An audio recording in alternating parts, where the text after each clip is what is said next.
മുംബൈ ദർപ്പൺ ചാനലിലേക്ക് എല്ലാവരെയും ഒരിക്കൽ കൂടി സ്വാഗതം ചെയ്യുന്നു. ഈ ചാനൽ നിങ്ങൾ ഇതുവരെ സബ്സ്ക്രൈബ് ചെയ്തിട്ടില്ലെങ്കിൽ സബ്സ്ക്രൈബ് ചെയ്യുവാൻ അഭ്യർത്ഥിക്കുന്നു. ഒപ്പം അടുത്തുള്ള ബെല്ലൈക്കണിൽ ക്ലിക്ക് ചെയ്യുക. അപ്പോഴെൻ്റെ പുതിയ വീഡിയോയുടെ നോട്ടിഫിക്കേഷൻസ് നിങ്ങൾക്ക് ലഭിക്കുന്നതായിരിക്കും. ആദ്യമായി നിങ്ങൾക്കെല്ലാവർക്കും പുതുവത്സര ആശംസകൾ നേരുന്നു. ഇന്നത്തെ വീഡിയോയിൽ ചിങ്ങം രാശിക്കാരുടെ വർഷം 2024 ജനുവരി മാസത്തിലെ പൊതു മാസഫലങ്ങളാണ് പറയുന്നത്. ഈ മാസത്തിലെ ഗ്രഹനില എങ്ങനെയായിരിക്കുമെന്ന് നോക്കാം. ഗുരു മേടം രാശിയിലും കേതു കന്നി രാശിയിലും ബുധനും ശുക്രനും വൃശ്ചികം രാശിയിലും സൂര്യനും ചൊവ്വായും ധനുരാശിയിലും ശനി കുംഭം രാശിയിലും രാഹു മീനം രാശിയിലുമായിരിക്കും മാസാരംഭത്തിൽ സഞ്ചരിക്കുന്നത്. ഈ മാസത്തിലെ ഗ്രഹങ്ങളുടെ രാശിമാറ്റം ഇപ്രകാരമായിരിക്കും. ജനുവരി 7-ാം തീയതി ബുധൻ വൃശ്ചികം രാശിയിൽ നിന്നും ധനുരാശിയിലേക്കും 15-ാം തീയതി സൂര്യൻ ധനുരാശിയിൽ നിന്നും മകരം രാശിയിലേക്കും രാശിമാറ്റം ചെയ്യുന്നതായിരിക്കും.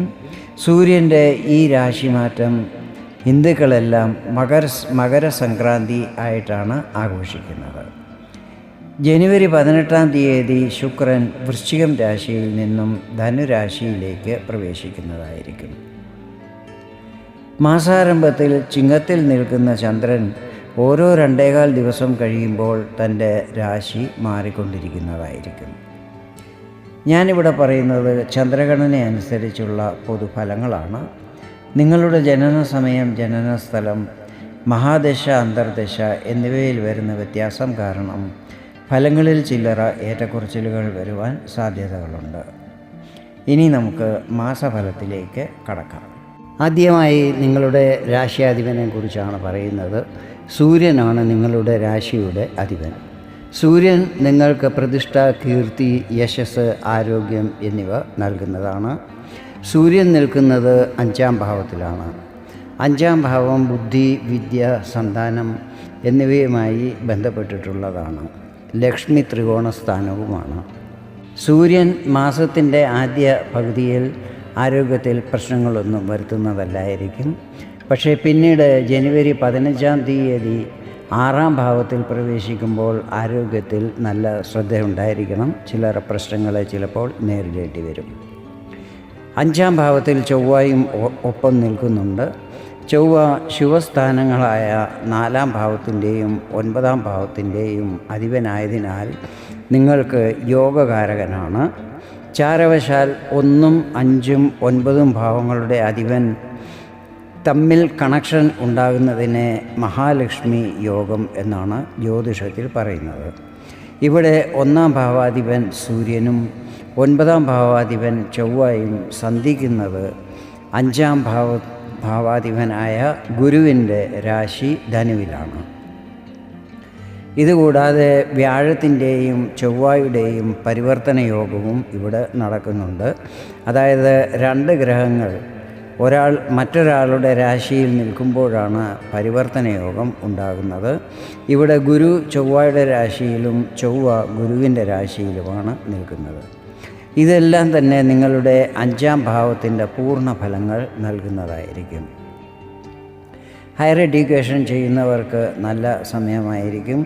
സന്താനങ്ങൾക്കും അവരുടെ ആരോഗ്യം, കരിയർ, ദാമ്പത്യ ജീവിതം, സാമ്പത്തിക സ്ഥിതികൾ എന്നിവയിൽ പുരോഗതി വരാൻ ഇടയാക്കുന്നതുമായിരിക്കും. ധനലാഭവും നിങ്ങൾക്ക് ഉണ്ടാകുന്നതാണ്. 7-ാം ഭാവാധിപൻ ശനിയാണ്. സ്വരാശിയും മൂലത്രികോണസ്ഥാനവുമായ കുംഭത്തിലാണ് നിൽക്കുന്നത്. ശനി ഇവിടെ പഞ്ചമഹാപുരുഷ രാജയോഗങ്ങളിൽ ശ്രേഷ്ഠമായ ശശയോഗവും നിർമ്മിക്കുന്നുണ്ട്. പഞ്ചമഹാപുരുഷ രാജയോഗത്തെക്കുറിച്ച് വിശദമായ ഒരു വീഡിയോ ഞാൻ പബ്ലിഷ് ചെയ്തിട്ടുണ്ട്. എൻ്റെ ചാനലിൻ്റെ പ്ലേലിസ്റ്റിൽ പോയി അത് നിങ്ങൾക്ക് കാണാവുന്നതാണ്. ഇപ്പോൾ നിങ്ങൾ കണ്ടകശനിയുടെ പ്രഭാവത്തിലാണ്. എങ്കിലും ശനി ശുഭാവസ്ഥയിൽ ബലവാനായതിനാലും ശശരാജയോഗം ഉണ്ടാകുന്നതിനാലും കണ്ടകശനിയുടെ പ്രഭാവം ഉണ്ടാകുന്നതല്ലായിരിക്കും. ശനിയുടെ പോസിറ്റീവ് റിസൾട്ടുകളായിരിക്കും നിങ്ങൾക്ക് ലഭിക്കുന്നത്. ദാമ്പത്യ ജീവിതം ഈ സമയത്ത് വളരെ നല്ലതായിരിക്കും. വിവാഹം കഴിക്കാൻ ആഗ്രഹിക്കുന്നവർക്ക് അതിൽ വന്നിരുന്ന തടസ്സങ്ങൾ മാറിക്കിട്ടുന്നതായിരിക്കും. ഭാഗ്യസ്ഥാനത്ത് നിൽക്കുന്ന ഗുരു ഭാഗ്യസ്ഥിതികളിൽ വർധനവുണ്ടാക്കുന്നതായിരിക്കും. കർമ്മസ്ഥാനത്തിൻ്റെ അധിപൻ ശുക്രനാണ്. ശുക്രൻ 18-ാം തീയതി വരെ സുഖസ്ഥാനമായ 4-ാം ഭാവത്തിലും അതിനുശേഷം 5-ാം ഭാവത്തിലുമായിരിക്കും നിൽക്കുന്നത്. ഈ മാസം കരിയറിനെക്കുറിച്ച് യാതൊരു ടെൻഷനും എടുക്കേണ്ട ആവശ്യമില്ല. കരിയറിൽ പുരോഗതി ഉണ്ടാകും. പ്രൊമോഷൻ, ഇൻക്രിമെൻ്റ് എന്നിവയെല്ലാം ലഭിക്കും. ജോലി അന്വേഷിക്കുന്നവർക്ക് അനുകൂല പരിസ്ഥിതികൾ നിർമ്മിതമാകുന്നതുമായിരിക്കും. ബിസിനസ്സിലും നല്ല പുരോഗതി ഉണ്ടാകുന്നതാണ്. ധനസ്ഥാനാധിപൻ ബുധനും ശുക്രനോടൊപ്പമായിരിക്കും നിൽക്കുന്നത്. ഭാഗ്യസ്ഥാനത്ത് നിൽക്കുന്ന ഗുരുവിൻ്റെ ദൃഷ്ടിയും ഇവിടെയാണ് പതിക്കുന്നത്. ഈ കോമ്പിനേഷൻ വളരെ വിശേഷപ്പെട്ടതും വിരളവുമാണ്. ഇതിൻ്റെ എല്ലാം പ്രഭാവങ്ങൾ കർമ്മക്ഷേത്രത്തെ ശുഭഫലങ്ങൾ നൽകുവാൻ സഹായിക്കുന്നതുമായിരിക്കും. കൂടാതെ കർമ്മഫലദായിയായ ശനിയും ഈ സമയത്ത് ശുഭാവസ്ഥയിലാണ് നിൽക്കുന്നത്.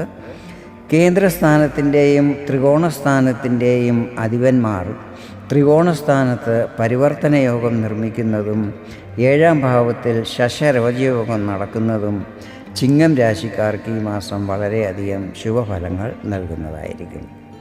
ഈ ഫലങ്ങൾ നിങ്ങൾക്ക് ലഭിക്കുന്നില്ല എങ്കിൽ നിങ്ങളുടെ ജാതകത്തിലെ ദശ, അന്തർദശ എന്നിവ ചിലപ്പോൾ അനുകൂലമായിരിക്കില്ല. അല്ലാത്ത പക്ഷം ഞാൻ നേരത്തെ പറഞ്ഞ ഫലങ്ങൾ തീർച്ചയായും ലഭിക്കുന്നതായിരിക്കും. ഇതാണ് ചിങ്ങം രാശിക്കാരുടെ 2024 ജനുവരി മാസത്തിലെ പൊതു മാസഫലങ്ങൾ. വീഡിയോ നിങ്ങൾക്ക് ഇഷ്ടപ്പെട്ടെങ്കിൽ ഇതുപോലെ ജ്യോതിഷപരമായ കൂടുതൽ വിവരങ്ങൾ അറിയുവാൻ വേണ്ടി എൻ്റെ ഈ ചാനൽ സബ്സ്ക്രൈബ് ചെയ്യുവാൻ അഭ്യർത്ഥിക്കുന്നു. വീണ്ടും വേറൊരു വീഡിയോയിൽ കാണാം. അതുവരെ നിങ്ങൾക്കെല്ലാവർക്കും നന്ദി, നമസ്കാരം.